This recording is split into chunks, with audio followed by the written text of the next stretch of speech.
Assalamualaikum warahmatullahi wabarakatuh. Happy Ramadan Mubarak to everyone. আপোনালোকে এই ৰমাদানত আমাৰ কাৰণে দোৱা কৰিব, আমিও আপোনালোকৰ কাৰণে দোৱা কৰিম। আজি এটা কথা কওঁ, আমাৰ মাইকী মানুহবিলাকে বেছি টাইম মানে আমি কিচেনত স্পেণ্ড কৰোঁ। হয়, কিচেনত স্পেণ্ড কৰিব লাগে, চুহুৰ বনাব লাগে, ইফতাৰ বনাব লাগে, সেইটোতো এটা ইবাদতে হয়।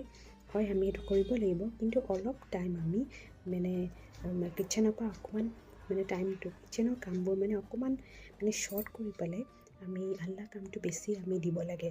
আল্লাহ 100% আমি বেছিকৈ 100% আমি আল্লাহ কামত আমি বেছিকৈ দিব লাগে আৰু কিচেনৰ কামটো অকণমান শ্বৰ্ট কৰিব লাগে। আৰু এই কিহৰ কাৰণে কথাটো ক'লোঁ, কিহৰ কাৰণে Ramadan মান্থত best of all months বুলি কোৱা হয়। আৰু হেভেনৰ ড'ৰ্ছটো খুলি দিয়ে আল্লাই, আৰু হেলৰ ড'ৰ্ছবোৰ ক্ল'জ কৰি দিয়ে। চ' চাবাবোৰ আমি বেছি গোটাব লাগে, আৰু যিমান পাৰে ইবাদত কৰিব, যিমান পাৰে আমি ইবাদত কৰিব লাগে। আল্লাহ কামতো আমি ইবাদত কৰিব লাগে। আৰু কনচেপ্ট ৰিভিল হৈছিলে, আৰু আমি যিমান অলপ আমি আল্লাহৰ কাৰণে অকণমান কাম কৰিলোঁ, আল্লাহ আমাক 1000 ৰিৱাৰ্ডছ দিব। চ' বেছিকৈ আমি আল্লাহ কামত টাইমটো স্পেণ্ড কৰিব লাগে। ভালে থাকিব। আল্লাহ হাফিজ।